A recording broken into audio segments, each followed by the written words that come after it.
Hello again and welcome to the Photography Pod, a photography podcast for both working professionals and enthusiast photographers alike. My name is Steve Vaughan. I'm a wedding photographer here in Oxfordshire, and I've got my good mate and great wedding photographer down in Bristol, Nick Church, with me once again. Nick, how you doing? Very well, Steve. Good to see you again. And you, mate. Yeah, it's a late one today. Is it because our guest has pushed our limits of how late we want to go, and so I've got a cup of coffee and it's going to be fine. Absolutely fine. Nothing can go wrong. I've got a can of beer. Actually, it looks like a sample, doesn't it? To be honest, looking at that, but it's actually a beer. Yeah, it's Marks and Spencer's Citra. Yeah, that's quite a big. That's quite a big sample. I don't think you've ever given a sample to the doctors. They don't expect that much. That's after I've had 5 pints of it, probably. Anyway, let's not go there. Let's disappear down a rabbit hole before we even get into 2 minutes of the podcast. So Nick, I know you're always super busy. What have you been up to since we last did a show? Yeah, really busy as normal, but it's kind of made me think that I think lots of people are. So whenever I do weddings this time of year, or from September onwards, whenever you speak to other photographers or filmmakers, we're all in the same boat that you're just crushed with work at this time of year. And what you'd like to do is say to all of your clients, there's going to be a 6-month delivery time, and then you can just use that sort of fallow period of just for editing and stuff and just really smooth out the humps. But you can't do that, so you're crushing with loads of stuff. And it just makes me think that it's almost like as sole traders as well, as in, individual sort of creatives, it's almost like our measure of success. We almost kind of welcome it. It's like take on more and more work is our metric, our barometer of how successful we're being. And actually that success is a fairly small axis really of what's, because it's at the expense of your hobbies and fitness and eating healthily and family time and all the other things. And it's funny. Steve, do you ever say no to work when you're... Oh, yeah. Yeah, see, I never do, and this is the problem. One of the most important things you do in business, and as you know, I've got 2 businesses. I've got my wedding photography business, and we've also got the training business that I'm going to major on as I move forward. I think it's really important knowing how to say no, because if you say yes to something that isn't right, you're only going to regret it further down the line, and probably your heart's not going to be in it as well. And I probably think the work you deliver won't be as good. Yeah, that's certainly one thing about it is a particular job. Going to be, is that going to be a right fit for you? But there's the other thing about how many times are you saying yes to, let's say if you're doing, if you're doing really well, you're getting a large stream of perfect clients. Do it at any point you say, right, actually that's enough now. I need to sort of, I think anybody that runs their own business or a small company is always frightened to death of having no business, and understandably, and there's always the temptation just to be super busy because that feels like what you should be, really. But let's be honest, most of us started working in these kind of industries, and me particularly, because we left the corporate world. You left the IT world. I left the big business world of instrumentation or sales because I had no work-life balance. I was never at home, or when I was at home, I was always working. So the reason that I've done what I've done for the last 10 years is I wanted to get that work-life balance back. And I think the temptation is that we get super busy for that reason because we feel like we should be, really. And I think, without getting too much into sales speak, it's what they call qualification. It's knowing the jobs to take on, whether they're the right kind of customer. Obviously, the budget's got to be right, what they want to do, but also it's got to be right for you. The return for you has to be right as well. So, yeah, I mean, very deep and philosophical for it's an 2 minutes in. I've been thinking about it because I'm doing I said to you before, I'm doing my wedding photography workshop in 2 weeks. 14th, 15th of December. And a lot of that is about outsourcing things and working out, because it's the problem that we all have is quite similar to somebody that's starting out as a professional photographer, that they've often got a full-time job or something else that's taking all of their time, childcare, whatever it might be. And it's the same problem, that you just don't have that time. So the idea of outsource,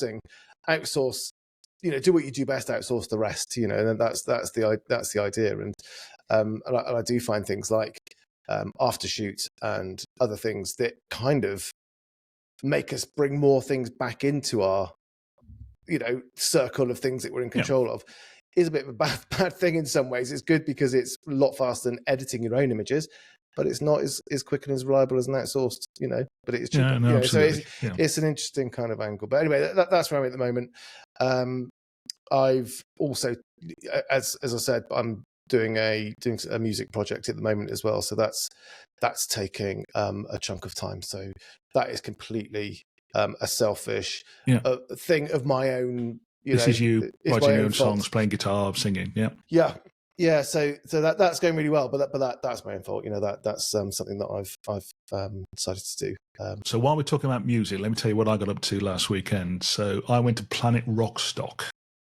So what's Planet Rockstock? So Planet Rock is an internet radio station that plays rock music, mostly classic rock, but some new bands. And every year they do a festival, hence the stock bit. And it's at Treco Bay in Porthcawl, which is a giant holiday park. So I went with an old university mate of mine I've known for 40 years. That's show my age. And we shared a caravan together. Not a room, but a caravan.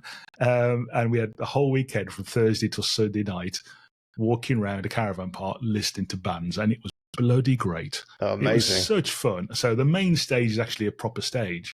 The headliners were Uriah Heep. You're too young. My guest who we're going to introduce in a second is definitely too young. But there was some bands, I'm into sort of southern rock and all that kind of stuff. There was a couple of great bands, Robert John and the Wreck, the Commoners, bands like that. But also there's a marquee at the side, and you can just walk in. There'd be like young bands just played. And you walk in and you think, actually, these are quite good. I might stop and have another beer, And the best part of it, Nick, was I actually felt young there. There aren't many rock festivals where you have parking for mobility scooters, but this is what it definitely does. So, because most festivals, if you or I were to go to it, just look like we've come to pick up the kids. Yeah, and we've got lost somehow. Yeah, and we need some help. No, I definitely felt like I belong there. So if you fancy it next year, mate, we can go. Yeah, you can share our you terrified me because when you said it was a campsite or like I imagined you were camping, and then I looked at the weather last weekend. Yeah. No, in a caravan. Yeah, definitely a caravan. So, okay. Anyway, we're wittering on, and as always, we do have a poor guest who's sitting here thinking, what the hell has he joined here? So let me introduce a fantastic videographer, great bloke, and also mad keen Aston Villa supporter, which we will come back to, Roo Stain. Roo, how you doing? I'm very well, guys. Thanks for having me on. Great to have you here. You're our first videographer. Am I? You are. What a pleasure. It's great to have you here. So for those of you, and we will obviously do more info in the show notes, but Roo is a videographer based in Warwickshire. He's also a YouTuber and a podcaster as well. So he probably knows more about what he's doing here than we do, but still. So we'll explore that over the course of our chat together. But I'm going to take a little bit of backseat on this one because although I've chatted with Roo often, I've never actually met you in the face, and I still haven't because we're doing this over Riverside. But Nick, you and Roo have worked together in a real life wedding. We did once, didn't we? About 2 or 3 years ago, and I was trying to think earlier of the name of the couple, but it was Alicia and Jamie. That's right. Well done. Yeah. So I just couldn't. It's funny when you can't search something when you just need the names to search it, and that's the thing I couldn't find. But it's in the most random place. It was a beautiful location, wasn't it? Was it Frome? Is it Wiltshire somewhere? It was, I think. Yeah, and it's the one wedding I've shot where the view from being stood was actually better than my drone because we were up quite high, weren't we? On a hill. Overlooking this great landscape. I took my drone up and it actually looked worse. No, it was epic. It was really, really lovely. But that was really nice. It was great to work with Roo. As Steve said, really nice guy. And just, I never work with anyone that's really hard work to get on with, but sometimes you work with people that you just think, well, what a pleasure to be, part of the same job. And that was definitely the case here. So. Oh, thank you. And there was a good band as well, wasn't there? Do you remember there was like a cover, like a Guns N' Roses? They were doing all kinds of covers, but really, really good covers. Really, Guys, I can't remember what I was doing 3 months ago, let alone 3 years ago. I couldn't remember the couple's name though. To be fair, yeah, but I can remember the band.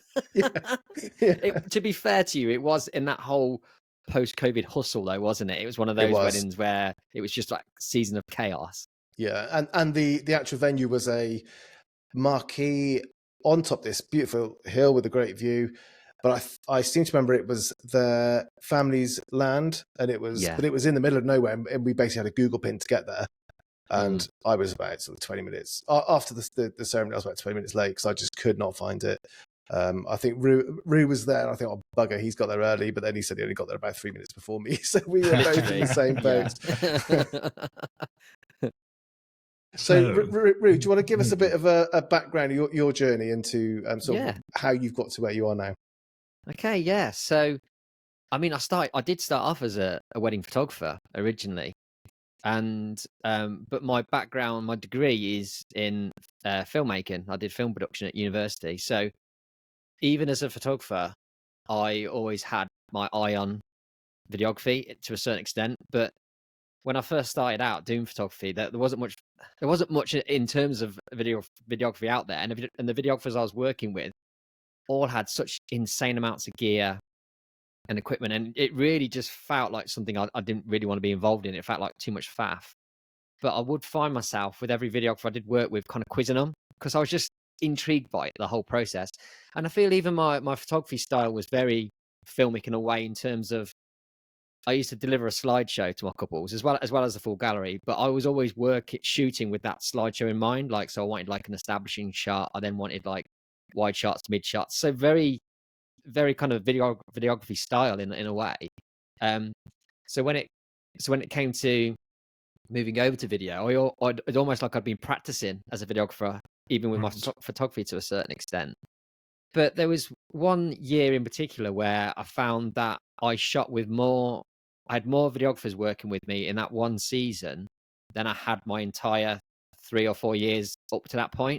So I could see a shift in the market. So I was thinking, if I'm going to make this move into video, now is the time, because I felt like the photography market was just getting more and more saturated. And as much as I liked it, I felt like a small fish in a massive pond. Whereas I thought, if I moved to video, I could perhaps elevate my brand a bit further, quicker. So that was part of my thinking. So it was a creative endeavor for, I guess for the most part, because I just like the power of video has. Like, we have with like sound and emotion, what that has over photo. It's just something I kind of wanted to explore a little bit. So that mindset was set in my head, that I kind of wanted to make the shift. And then it was a chance meeting with Phil White. I don't know if you know Phil, but he is kind of like, I'd say grandfather. He's the same age as me, but the majority of wedding videographers now, like the new breed of wedding filmmakers, a lot of us have come through his kind of online course or his in-person course that he did. He did like a groundbreaking course. It's a few years ago now. It's probably like 6 years ago he did it. But I met him because I had a vision for how I want. If I was going to do videography, I had a vision of how I was going to do it. Because from a photo point of view, I was always shooting on a 35mm lens and an 85. And the shots I was getting on my 85mm, I loved them, but they didn't really tell a story in the frame, because like they're nice, beautiful, tight shots, but didn't really tell a story. But I thought with video, because you're piecing together little frames, I thought if I shot a whole day on an 85 in video and pieced those scenes together, it'd look beautiful and tell a story in a really beautiful aesthetic way. And I was chatting to Phil, and he said he was a videographer. So I went through my usual process of quizzing a videographer that I've met. And so the things that were holding me back were kind of, I didn't want lots of equipment, and I was a bit concerned about how I'd do sound, because all the videographers I've worked with were using the lav mics with the wires, and it just seemed a lot of faff and stress. And so I asked Phil, I was like, so what kind of focal length are you using? And he was like, I use an 85mm all day. And straight away I was like, oh, light bulb's gone off here. Like, this is exactly what I was considering for my work. And then I asked him what you're using for sound, and he said, I just use these tiny little Sony dictaphones, which I don't know if it's the Sony TX650, which is some, like, all of us use these now, but at the time Phil was the first person to use them, so nobody else knew about these. So again, I was like, this is the two things that I was kind of like thinking about. This guy is doing it. I really hope his work's good. And he left the room. So then I went and I searched him straight away to have a look at his work. And then it ended up being, it was the most beautiful wedding videography I've ever seen in my life. It was just, I'd never seen anything like this. And it was exactly how I envisioned I wanted my work to look. And he was doing it with minimum gear, minimum fuss. It was just ticking all those boxes. So straight away, I learned that he was doing courses. I was like, mate, I've got to come on your course. And so I went on his course, and like, that was he set the foundations really for then how I moved on and transitioned over. Let's just explore that a bit more then, Roo. So first of all, I'm fascinated by the choice of the lens. So you're sort of, I guess, being much more immersive with a short telephoto. Is that the thinking? Yeah. Yes. Okay. So it's developed since then. So now I started off on that 85mm. Literally, that was my vision initially, and then just copying Phil's course, the 85mm. I soon found that was too tight. Because the other problem I had, Phil was always using like a monopod, and anyone that was shooting an 85 was using a monopod because that's the only way to keep them stable. I soon realised, being a photographer initially, and then suddenly going to having a stick attached to you all day, I couldn't get the same compositions I was used to. I just couldn't move as freely. So I needed to ditch that as soon as possible. And then so my compromise was to go to a 50mm, which kind of gave that still a nice compression, nice tight frames. But it also meant I could keep it stable, handheld. So that was a shift I made. But the big difference between shooting photo and video is with photo, you need to tell a story. Quite often you need to tell a story in a single frame, don't you? With video, it's the opposite. You need multiple frames because you need to, for video, you want multiple cuts and move around in space and time to keep the edit kind of engaging. Single long takes of a frame are just super boring and dull to watch. So the way around that is if you shoot lots of tighter shots, it means you can cut between different frames and different angles, and it keeps it more engaging. So by using a tighter lens, it kind of lends itself to that. So yeah, and also you need to shoot around a photographer. So if you're shooting on 35mm, they're going to be a frame like all the time. Pesky photographers, yeah. I can't remember it. So you must have been all right to work with, Nick. I remember the bad ones. I'm normally rocking a 7200, so I was probably behind you. Yeah, I was probably in the car park. Yeah. I worked with I don't know if you know a guy called Lewis Arnold from I Do Wedding Films. It's on the south coast, but I suspect is either gone through the same course or has got a similar way of thinking, in that he would use a 70. I've never seen anyone use a 7200 for a wedding filmmaker on a monopod. That's the only lens he used all day. Wow. 7200. Wow. Yeah. Really tight shots, really narrow depth of field, very fast. Because I looked at the edits afterwards because I was interested to see how they've been put together. And yeah, just a completely different film to one I've ever seen before. And when I do films, I don't do them like that, but it's totally different to mine. And it's just really normally you go wide to get that kind of sense and get close to, but when it's so that feels like that's immersive, but it's also immersive to get far back and get really tight in, because you just do feel like it's not sort of, it's just very observational, it's kind of very intimate feeling when you, because I do remember when we shot together, you didn't have tons of kit, and I know exactly because I started in wedding photography probably about the time that you made that leap, because when I was first starting, the videographers were often still with shoulder mount, the last kind of shoulder mount thing, shoulder mounts, loads of stuff, really massive tripods, and loads of boom mics all over the place, and that would have put me off completely. So that's interesting. Where did you study, Roo, when you did filmmaking at university? Manchester Met. Okay. I was there, and my plan was to be a film director. That's what I wanted. Yeah. Honestly, if I'd been told at that point in my life that I was going to end up being a wedding videographer, I would have been devastated. Well, plenty of people do that, don't they? As a means to an end, and then they do their own kind of non-fiction, or fiction stuff on the side. But it wasn't cool back then, though, was it at all? But honestly, I think I've got the best career in the world. Like, absolutely, what the job I get to do is phenomenal. But yeah, and the landscape of it is all changed. But going back to what you were saying about kind of like with a focal lens, then. Because with video, because you've got like being close with a wide lens, you can't really do it with video, can you? With photo, you can get in and you get the shot, and you can get out again.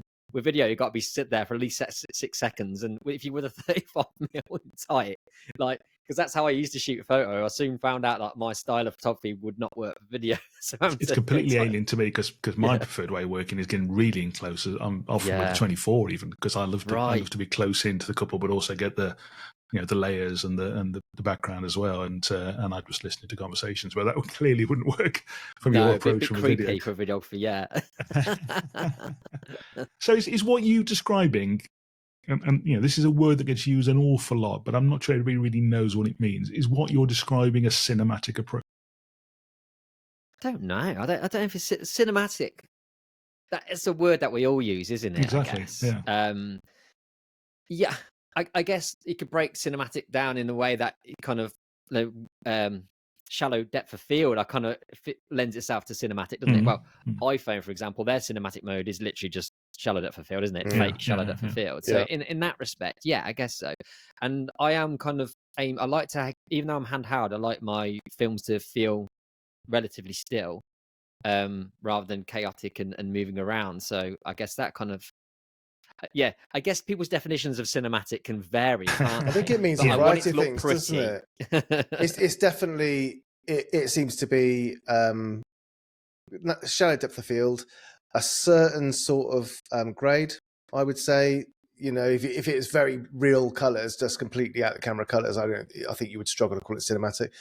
The sequencing, the cutting, the story, I don't know, it is a mix of everything. And probably like you say, Roo, you can almost apply it to whatever we do, because we all do say the same thing. But I having looked at some of your films today, I said, if there is a definition of cinematic, then I think your films do have that in spades, and I think it really comes through. Completely. Do you find that? Go on, Nick. After you. Sorry, Steve. When because I just wanted, before you went on from Roo's sort of education, so you always had filmmaking in your wheelhouse, as it were. That was something that you wanted to do. When you decided to make that change, was it a very strategic, right, this year I'm going to start promoting myself as a filmmaker, or was it that couples who you were shooting photos for started asking about wedding films as well, and that was something that you moved into? How did that transition work? Yeah, so it was, I guess it's probably worth me telling the steps I took to kind of make a little bit move into it. So I was in a wonderful space in terms of I had lots of photography friends that I'd met. So when it came to wanting to start to do videography, I had these friends that I could ask. I was like, do any of your couples want a wedding film for free? I'll come along. I won't be in your way. I can even help you as a second shoot for photo if you need, but I'll basically give them a wedding film for free. And I get to, some portfolio stuff for me. So I did that for a few weddings. A friend Darren Gare let me come along to a couple of his weddings, and I just because I wanted to test it out first to see if I actually did like it. Because the problem, if you're going to change, if you're going to transition, I was doing quite well on my photo side. I was earning, I was charging a decent amount of money. Mm-hmm. So then to suddenly become a videographer, I was having to, it meant starting again completely. Yeah. Which is, you can't just do that, can you? You just can't suddenly start going back really to the beginning. And that's one of the jobs I've got this winter is I have to redo the website. I've had this other Squarespace site design that I need to transition to. I'm just terrified of doing it because I don't want to have to lose all my SEO and start everything again. So I can imagine starting a whole new stream of products to be pretty stressful like that, especially when your livelihood does depend on it. So you were able to get some content and get some portfolio pieces together. Yeah, and it was a case of then I was considering, basically I had it in my mind right from the start that I wanted to fully transition over to video. That was in my head, and that was kind of like the end goal, because I was just, all the things that I liked photography, but I didn't love it, and there was all the parts of a wedding day that I didn't love were eradicated with video. So it was all the things I did like the creativity and kind of the compositions and working with light and creating a story. But I didn't like the fact that as a photographer, I felt like 90% wedding planner, and I was having just coordinating timings of the day. You know what it's like. Yeah, completely. I felt like my creativity was being stunted by the fact I was always worrying about when am I going to do group shots and coordinating times and working with people. As a videographer, that is completely gone. That is no. I used to, as a photographer, I'd drive to a venue, and the whole time I'd be preoccupied with where am I going to do portraits, where am I going to do group shots, thinking that over and over and over. For video, I'm just chilling. Like as I drive that wedding day, I'm like, whatever happens, it doesn't matter, because I can work with anything. And when you're working with sound as well as visuals, you can build a story with whatever's there. if the weather's horrendous on a day, that can become part of the story. That can become an intriguing part. Whereas photo, if the weather's terrible, it's brutal, isn't it? So it almost, lots of my brain space was emptied with worry, and it left, and more creativity could come spilling in. So I ended up just loving the days. I absolutely love a wedding day now. It's the edit now that's the brutal bit, where it used to be the opposite before. But that's quite. I think with because I do a few wedding films. I've shot I shoot a few. My client, I do provide quite a few more where other people shoot for me, so I do the editing side. What I do love about that process is, you mentioned it earlier, Roo, that emotion, the emotional story coming to life in front of you. And it's interesting that would you say you're shooting for that story at the time? You mentioned story, this storyline a few times. Is that something you're kind of deciding on shot by shot, or is it something that just emerges once you look at the footage you've got? A bit of both. So basically, I always tell my couples this, I want to immerse myself in their day and learn who they are as people from what's been said. And kind of, there's certain things I'm always going to capture on the wedding day. They just like default in your brain. Like you just kind of, you capture the groom, most likely I'm going to put by a window to put on his, his tie thing. That just happens. But then it's kind of, then I'm looking for what makes the couple unique and what's going to make an interesting part of the story. And years down the line, what will their kids want to see from about their mum and dad? That kind of thing. Those kind of are going to my head, but I'm not really going in there with a preconceived idea. It's a case I want to experience that day and then create a film that really showcases that day. And which keeps things nice and fresh, I suppose, as well. So you're never risking going into that rut of, this shot's going to work, that sequence is going to work, because it works for every couple, and they don't see each other's films, so they'll never know you're doing the same thing for each film. So I think that's probably a good time to point out to the listener that Roo's got a fantastic YouTube channel, Roo Films, and I think you've got a couple or even 3 behind the scenes videos on there where you've got a videographer following you around videoing a wedding. And Inception. And what you just described really comes across so well, really, in those videos. The fact that you're not trying to control the day, you're just taking key moments from the day, like I guess like we try and do as photographers. But you're quite right about all the must take stuff we have to do as well. I think there's a bit where you're saying, what time are you going to get in the dress? So okay, I'll make sure I'm there for that kind of time. But at no time are you sort of saying, I've got to do this shot, or you've got to come out here. You're just capturing what's going on in a beautiful way, really, and it's fascinating to watch. I've loved watching your behind the scenes videos. I really recommend them to anybody listening to the pod who's even remotely curious about making wedding videos. It's fantastic to watch. Thank you. I mean, it's interesting doing the behind the scenes because I learned a lot about myself that I didn't know. I bet you did. And I did realize that even I'm saying that I don't want. I like that I don't control the day as much as a videographer. I did notice that I do control it a lot more than I realized, but almost subconsciously by making sure certain things happen at a certain time, or just planting the idea in people's minds throughout the day. I feel like I'm doing Jedi mind tricks on people throughout, and almost planting, because I'm knowing where we all know there's those bottlenecks throughout the day, don't we? Where, and the big one for video is kind of bride's dress going on, dad reveal. At that exact same time, I really need to be setting up for the ceremony and getting my multiple camera, my tripods up and that kind of thing. So I'm always doing things throughout the day to mitigate that kind of collision, helping the day speed along. You're always getting these broad-sided things that happen there, don't they? Like that suddenly they'll say, "Oh, we're going to do a room reveal for the couple." It's like, right, that's just when I need time to do. Yeah. I need to be either setting up cameras or doing some couple sequences and stuff. Yeah, but yeah, I think that approach of just you go into the day and you end up with where I've got to with the photography is, yes, you have to get those group shots and stuff, but that almost happens on autopilot, and you kind of just get that, which means you do. I know photographers when they often, some photographers always like this, but most of us when we start out are just panicking all day long about what's going to happen at what time. Are we missing that shot? Once you kind of just get used to sort of doing that with a chunk of your brain that you can just compartmentalize and let it do it, then you can focus on stuff. Well, that's experience, isn't it? Yeah, totally. Yeah. But going into a day, I did a wedding with a videographer that was working with me a few weeks ago, and we went. This is exactly what you're saying, Roo, about you can't have a fixed plan. Got to the venue where she was getting ready, and she said, "I'm just about to be on the radio," and she was on local Radio Wales. Wow. As the bride of the day. And so we just chucked a TX 650 down by the radio. It's like the perfect intro to the film. her on the radio. Fantastic. It's brilliant. You could never planned it. Yeah, absolutely. Yeah. Brilliant. And I'm all about that. I'm all about like letting the day unfold before my eyes and then trying to find a creative way of telling that story of how that occurred. And it's that's been liberating, because even when I first started out as doing my videos, I felt like I go, oh, I haven't got enough bridal prep. I haven't got much of this. I haven't got much of that. But for photo, I feel that's still a thing. Like, they expect certain things to be captured. Yeah, they do. For photo, and there's a lot more accountability.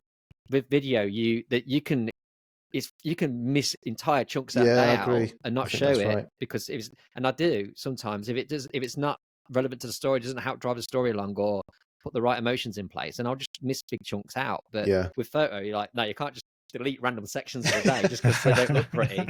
Where's all the bridal prep photos? Yeah, I didn't want to do those today. Yeah. Well, I think especially if you get a couple, like some couples don't like loads of photos of themselves, do they? That's true. And if you haven't got, so they're the ones that you think, okay, we'll do a bit later. Then you think, oh wow, it's like getting towards the end of the day. I haven't got any couple shots yet. I'm going to have to do so. And that's the only time I start to think, oh, I really need to get some couple shots. It's raining, we're going to have to go outside, whatever, because they're going to expect it.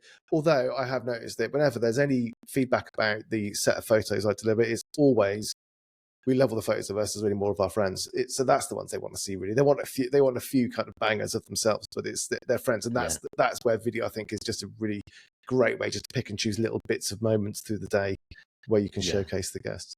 Did you find, Roo, when you went from, presumably there was a time when you were still doing photos some weeks and film others. Did you ever do hybrid shooting where you were delivering both at the same time? Well, yes and no. So the way I'd do that is that was my plan. I did consider, and I did do a couple. I did a couple of hybrid, but without the couple knowing. So they'd booked me for photo, and I started to try and add in a bit of video at the same time to see if I could do it. And the truth with hybrid is, it's impossible to do a really good job of both. You end up kind of doing possibly a mediocre job of both. That's fair. Like that, and that's what I was finding. When I'm doing something, I really need my full focus on that one thing. And the disciplines of video and photo, although there's lots of similarities, they were completely I found for me, they're a completely different part of my brain I'm using. And it was hard. I was basically compromising on both by trying to do both together. Yeah. So the way around that was I'd hire in a videographer to work with me. Okay. And I got one at the weekend, actually. It was still a combo. I called it my combo package. I'm shooting the photo. I've got a videographer shooting video for me. And it's great being in control of both teams, because I can make sure, I know what to prioritize for certain bits. Like, for example, for speeches, I won't be going mad. I won't be getting in my own cameras. I'll be catching a few kind of reactions for photo, but then letting the video speak for that kind of thing. Mm-hmm.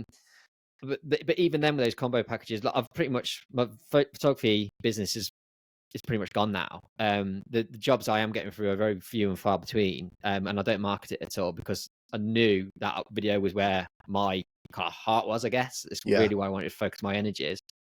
But that was the difficult thing, was trying to transition my business over, because with photo, I was booking up like 2 years in advance, and I wanted to bring in a whole new business. So I ended up for a couple of years almost doing double, because I was trying to bring, I was saying no, I'd already booked up for photo for the year. I had like my 30 photo bookings. Then I just started adding in the video as well. And I was thinking, it's going to take me like 2-3 years to get to a point where I can transition over. But then COVID happened. And it really accelerated it all, because then there was all these cancellations. And when I rebooked, I didn't rebook the photo, I rebooked the video. Do you find the video is still booked a little bit further down the line from photography with most wedding couples? I don't think it is anymore. No, it used to be. I feel the same. Normally they're asking at the time of inquiry, if they want both, they're asking about both. I think I think now that has changed. I think COVID did that, because there was incredible wedding filmmakers out there in the UK, but a lot of people weren't booking it. The percentage of bookings, percentage of weddings that had videographers was quite low compared to photo, I'd say. But with COVID, when we had these small numbers, people were then hiring videographers to be able to show the film of the day to the friends that couldn't come. That's right, yeah. And it got the kind of awareness of what filmmaking is like now, and we just skyrocketed. And I was quite lucky I've got my foot in the door just before that. So my trajectory in terms of my career for video was if it was on a graph, would be completely different to what my photo was. My photo was like slow and steady. With video, which kind of because I won the National Award this year, at the start of this year, January. No, and that fantastic. would have been completely unachievable for me in photo. I know it would have been like completely unachievable, but I did that to do that within 6 years of video. I was stunned, absolutely stunned, to be fair. But well deserved, to be fair. So absolutely. Oh, thank you. Yeah, Thank you so much. What is your plans, really? So you talk about your trajectory. Are you planning to grow the business in terms of headcount? What's your ideal? Yeah. So at the start of this year, I started Coda, which is it started off as a conference for wedding filmmakers. We had our first conference in October, and my plan was always to move into the education space. And my behind the scenes on YouTube was the start of that. And then I put together Coda to create this conference for wedding filmmakers to get together for the day, and that we sold out within 72 hours of that. And then we had the first event in October.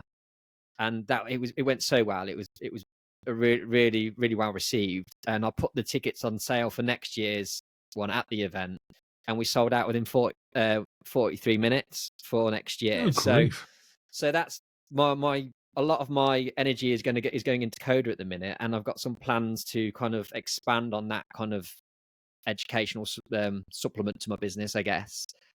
So yeah, Also, my wife has joined.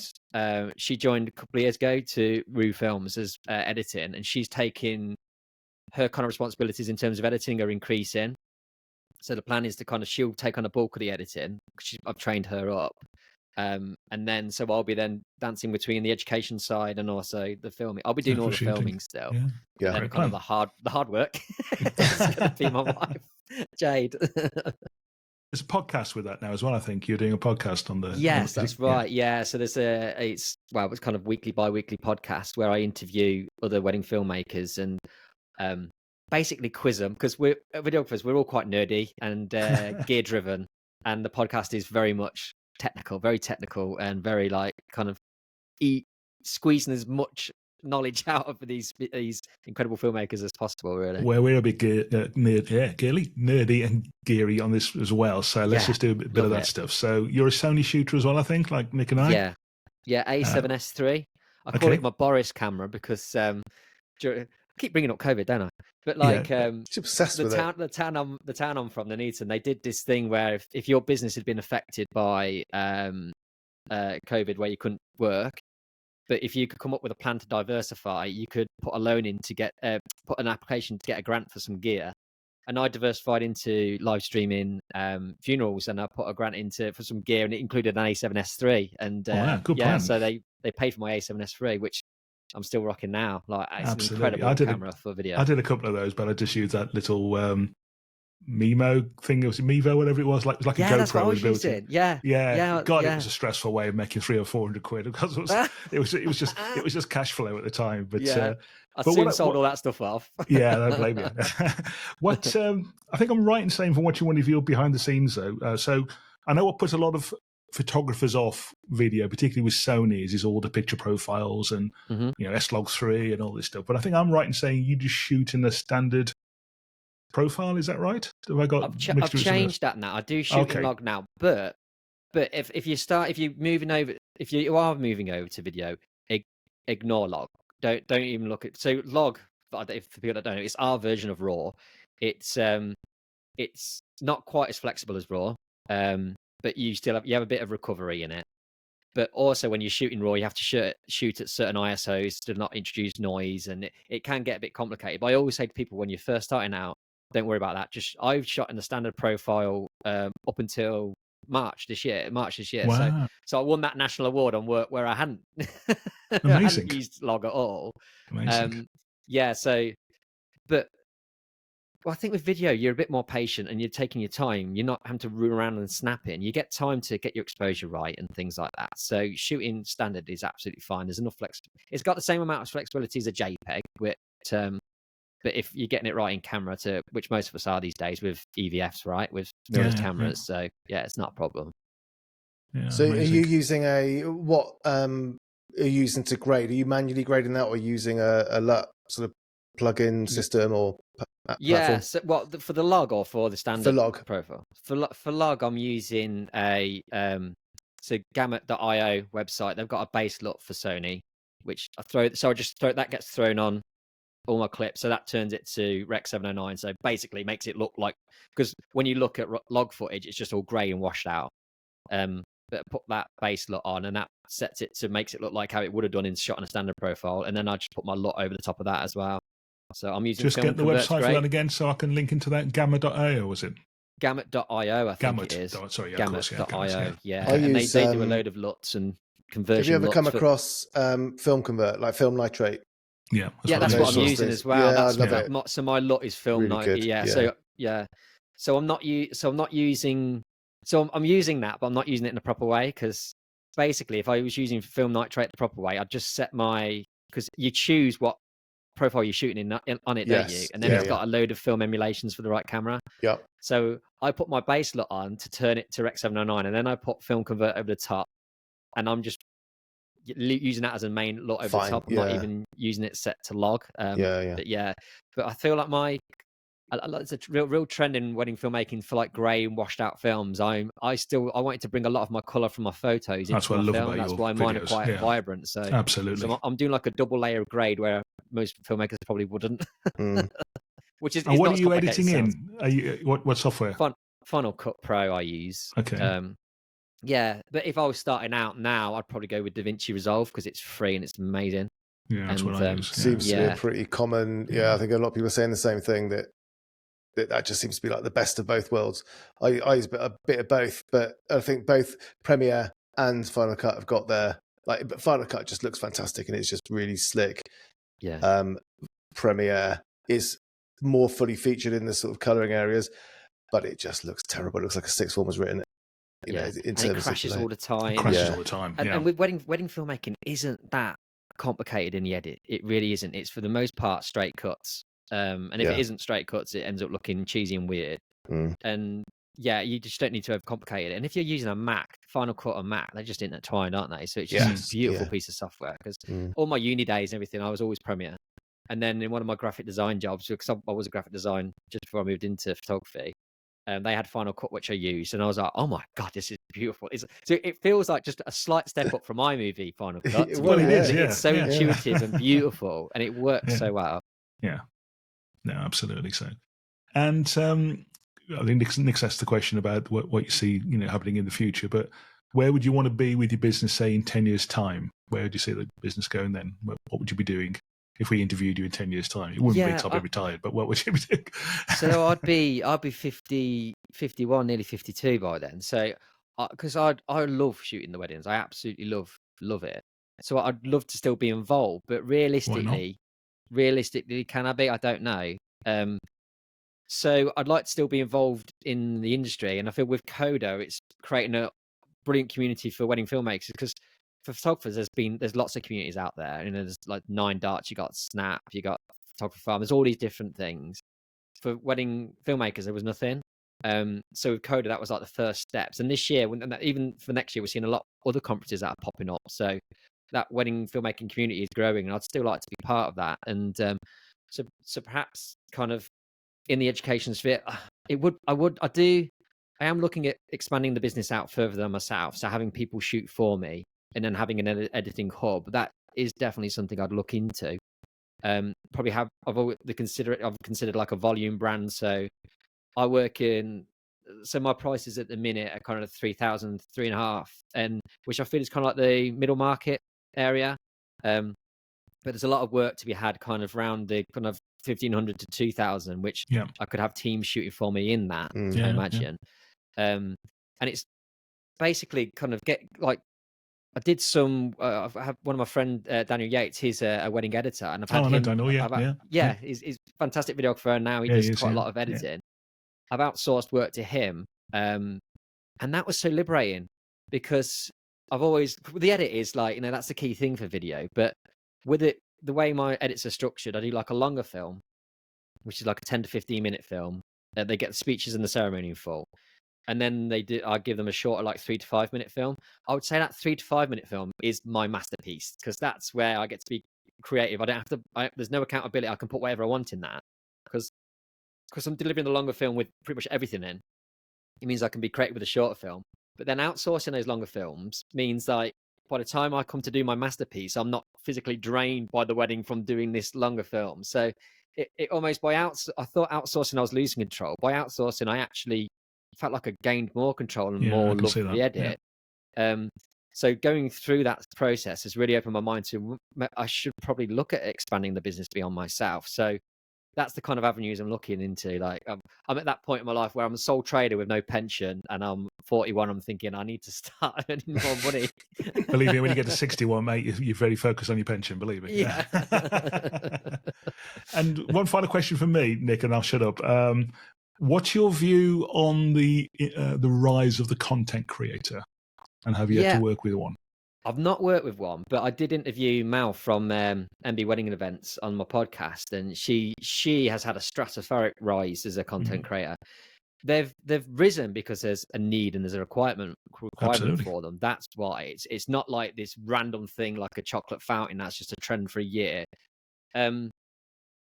Basically, and I've seen the change, and you guys would have as well, in the brides I'm shooting now. When I started out as a photographer, I was a documentary photographer, and I was a documentary photographer because couples didn't like having their picture taken, but they wanted nice pictures without feeling like they were having their picture taken. Whereas the brides I'm shooting now very much do like having their picture taken and know how they want to have their picture taken. And they almost want to be in control of that away. So the photographers I'm working with as a videographer now are like, everything is posed. It's almost like we're stepping back in time in terms of how it is. It's very like we're going back to the film, like the photo on film days. It's it's a complete transition. And content and they also like putting their own video clips out themselves as well. So what content creators are giving them is it's content that they can create their own little films themselves and drip, rather than have like one film, that 3-minute film that they're probably no one's going to watch because no one's got the attention span. They can drip feed on their socials little bits of the day. So I think the kind of market I'm in at the minute, I don't think they'll affect it too much, because if they're investing the amount of money they are in what I'm doing, they want a longer film. They want something put together in inverted like cinematic. That's what I am. But I think the kind of lower level, like the kind of won't we get a videographer, I think they're going to get battered. I think so. The fact that they'll get all these great video clips given to them the next day, which they can do whatever they want with them. And most brides now know how to put get CapCut out and put together a little video and things like that. So it's they prefer to have it that way, and they're cheaper. Like what about £500 content creators? Something like that, But what I think, so even if say for example social media, people just suddenly start hating it and they don't want things for their social media and they want more better thing, I think we're gonna have to compete with the content creators in terms of delivery times. And I think the only way, I couldn't deliver my films the next day. It's just impossible with what I have to do in terms of syncing audio and stuff. But what I could do is during the break of the wedding day, I could start culling my B-roll and selecting my favorites, and I could definitely by the next day put together an Instagram reel to music of some nice clips of the day. And I think that's the kind of stuff as wedding filmmakers we're going to have to start doing to compete. And whether content creators stay or not, that kind of expectation of quick turnaround will be expected from all of us. Because I mean, when I started doing photo, the idea of delivering photo previews the next day was unheard of, right? Yeah. Now, if you don't, you're going to struggle, right? Pretty much everyone has to deliver that. It's almost an expectation that you're going to get some photos the next day. And I think that same transition is now happening to videographers. Yeah, interesting. Yeah, I think that is interesting. I think the as you say, Roo, I think what people need to be aware is that a content creator isn't creating the same stuff. It's a different thing. It's not a curated film. So they are different, and there's no threat to videographers on that front. However, couples can still decide if they want one or the other, and at that lower end, I think where the price is more similar, or they can save half the money and go for a content creator. Especially with the greatest respect, those lower end videographers are going to be creating stuff that isn't work like you've got. And it's not the sort of nicely curated, thought about cinematic stuff.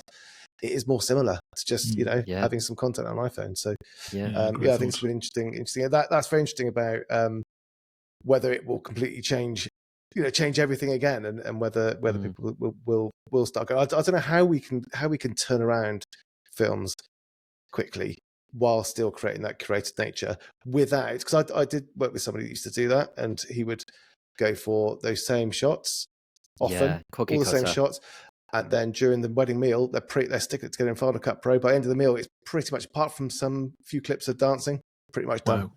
Yeah. Wow.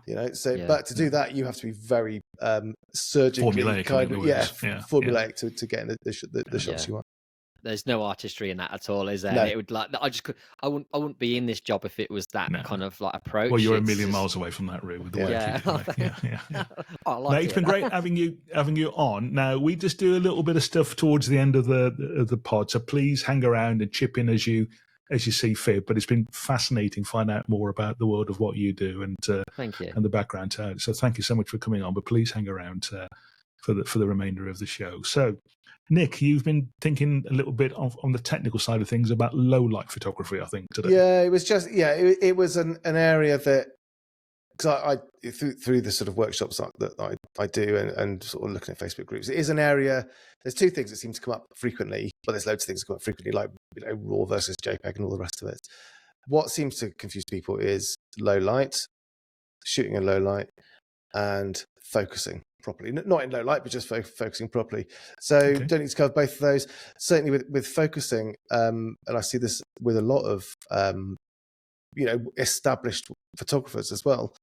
This idea of you need to take your landscape knowledge of landscape photography using hyperfocal distance.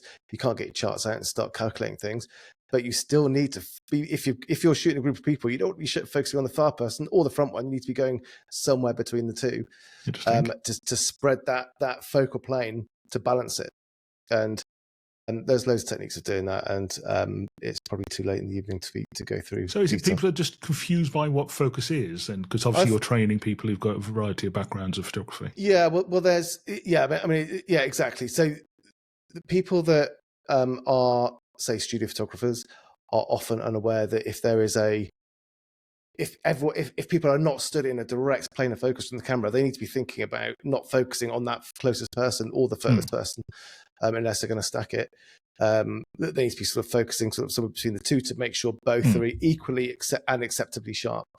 People that are in the earlier stages of their photography journey are often just still using the automatic focus mode, sort of not selecting a thing. And this is the funny thing with the future revisions of cameras, adding more and more AI to focusing, when in fact, most of us, I don't know about what Roo might use. Certainly, I've never used anything other than eye autofocus and a spot focus. Well, that's a good question. Any of the object tracking. So I can still be using my R3, my A7 R3, which I still have and still do use for some things. Because everything else is just stuff that I don't ever use, because I'm never gonna rely on a bit of AI deciding that bride's moving. I want to be tracking her, eye and face, or just be routinely refocusing. What do you do then, Roo? Because a lot of videographers do manual focus. Are you autofocus, manual focus, a bit of both? Yeah, I'm kind of like a hybrid. It's autofocus predominantly, but then I've got the thumbstick customized. So once I hold it in, it locks off as manual, because the worst thing is if you locked on autofocus and someone walks in your frame, which happens a lot with video, and you kind of want it sometimes. You don't want the focus to then flicker off. So it's but purists, that videographers hate that, and they want most of them do manual. But I'm a photographer that moved over, so a lot of my habits from photography came over with it. And you shoot Sony as well, of course. Exactly, yeah. And why would you not use that autofocus? Yeah. But my static cameras are always set to manual, like the ones that are on tripods. No, sure, that makes sense. Yeah. I guess you only got to shoot a group photo once at f1.8 and then realise half the people aren't in focus, and you'll learn that lesson quite quickly from then on, won't you? Having done that when I first started. Yeah, exactly. AI now, though, that can sort that out, can't it? Well, that's right. Yeah, completely. Yeah. No, that's not the attitude. Come on, fix it in post, mate. Let's take a handful of random shots and we'll sort it out later. From an industry news point of view, not a lot of stuff I don't think I've seen particularly. I think all the new camera brands announcements are all pretty much out there. We talked about the new Sony and the Sony lens last time, really. So I'm not aware of anything particularly new from a gear perspective. What I have noticed, because I'm an active YouTube addict, hence me discovering Roo's brilliant channel. why are so many YouTubers, particularly the street photographers, moving away from Fujifilm? It seems like all of them have got this big announcement, I'm moving from Fujifilm, whereas like 3 or 4 years ago, Fujifilm was cool, everybody was out shooting Fuji, all the street photographers, all the hipster guys. They all seem to be moving away now, whether I'm perhaps imagining that, but what are they moving to? Well, Roman Fox is a guy I follow a lot. He's moved to Sony. A lot of them have gone over to Leica, which I guess is cool and hip as well. So I don't know. Have I imagined that, or have you seen that as well? Or I haven't. Although I mean, as we've said before, when I've done street photography sort of tours and things, I have had people rock up with Leicas that have got no really photography experience, but they've got this $8,000 piece of kit in their hands. So I can see that is something that I can imagine people that can afford it would want to go to. But is it just not like a fad? Because people go in trends, don't they? So it's popular to hate on Canon or whatever it might be, and it just moves around and it goes from brand to brand. Any videographers shooting Leica? Dogs, though, weren't they? Like have you owned Fujis? Well, I used to use Fuji. I started with Fuji. We were Fuji until 2020. So once you've had a Sony autofocus, you can't be going to Fuji, can you? No. Like, I've bought and sold so many versions of that X100, and each time I get it, I have to get rid of it because that autofocus is just disgusting. Yeah, it's a different beast. Yeah. I guess there aren't many videographers using Leica, are there? Probably. Phil White does now. Funny enough. Does he? Yeah, cool. He uses Leicas. Yeah. But I think he's just doing it to be cool because the functionality is nowhere near as good as the Sony's. I don't think. Yeah. Well, that's the thing. Yeah. Having looked at Leica stills cameras, it's quite they really have. It's almost like they have intentionally not looked at other brands how they do it. So they've completely. Like you can't set up back button focus, for example. You just can't set it up. There's no way to do that, and a lot of people tend to go straight to Leica, so they don't often know there's any different way of doing it. But yeah, it reminded me of using a Mac OS for the first time ever. You just can, or you're probably something even more sort of hampered, like Linux, something where you just don't know how to do anything. It's not intuitive at all. Yeah. So it felt like that. Anyway, talking of Macs, are you guys on Apple Silicon? Yeah. On my laptop, on my iMac here, it's Intel still. This is an M2 I'm talking to you now. Yeah. So I've just bought a second-hand M1 Max, and it is blown my mind because every other Mac, it's the same as when I first got my first ever Mac. Like the difference in quality compared to my PC was mind-blowing. But then everyone's been incremental from then. It just not much change. Having this, it just felt like miles ahead going from an Intel to the it's Apple rapid, Silicon. really fast. It's phenomenal. It's crazy that my day-to-day setup is still this iMac because my laptop's got to be twice the speed. And the battery. I have to use both, sadly, but yeah. No, but it's a 3-year-old second-hand laptop, and the battery barely twitches, and I've not heard the fan once. It's bizarre. That's the beauty of them. They run so cool, and the newer ones. I'm on an M2 here, but the M3, M4 are even better apparently. Yeah. So yeah, super super cool. I have to have a PC as well for my training business because sometimes I have to be in the world of Microsoft for some of my customers, sadly. So I have a PC as well, which overheats straight away as soon as I put it on. It's like crawling with thermal throttling. But anyway, another beast. Roo, I'm going to make your day now, mate, because we do a book of the week when I can actually get myself sorted and find one. And I found one you've got to love. And it's called Every Week We Follow, and it's a story of Aston Villa last season. Yes. Oh, my gosh. Brilliant book. And it's by a guy called, if I just find his name, the page is closed, Pete Hickman, and I think he used a Fuji, actually.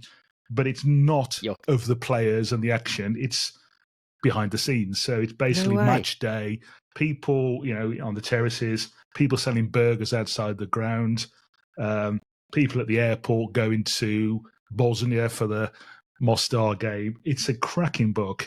It was 25 quid. I watch a podcast with the guys from the Evening Mail, Clarity Blue podcast, and the guy was on there a few weeks ago. Great podcast. It is, yeah. And it was 25 quid, and the proceeds go towards Birmingham Children's Hospital. So it's a cracking book. Yeah, great. I don't think you have to be an Aston Villa supporter to like it, but it does help. But strongly recommend it. Every week we follow the story of Aston Villa. The season they actually were quite good. I'm absolutely going to get that. Great memories. Get on your Santa list, yeah? Yeah. Talking of Santa list, on our next episode, Steve, we're going to do a Christmas wish list, aren't we? We're going to do our what we would like Santa to bring us kit-wise. Do I have to dress up as a Virgin Mary? Well, you are anyway, underneath what we can see. We know that. But yes, yeah, ideally that, or just you can go for Santa if you want to. If it's less contentious. Yeah, our 12 days of Christmas. So, yeah, we're going to work out what it's going to be, things that we want or things that we suggest, but we'll work on it. But it's just going to be a Christmas special in 2 weeks' time. We will have, I think we'll divide that. We'll talk about how to do it. But I think we'll have lens stuff, lens category, cameras, well, it sounds a bit complicated. Computing kit. So I think there's various things. It's all very expensive.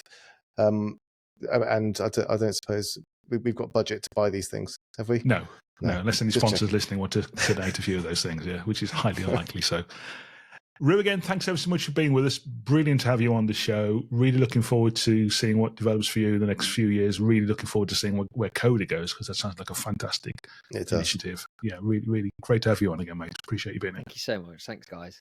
And thank you also, dear listener, for being with us for another episode. Don't forget to subscribe to the show in your favourite podcast app, so you'll get the show coming immediately into your inbox.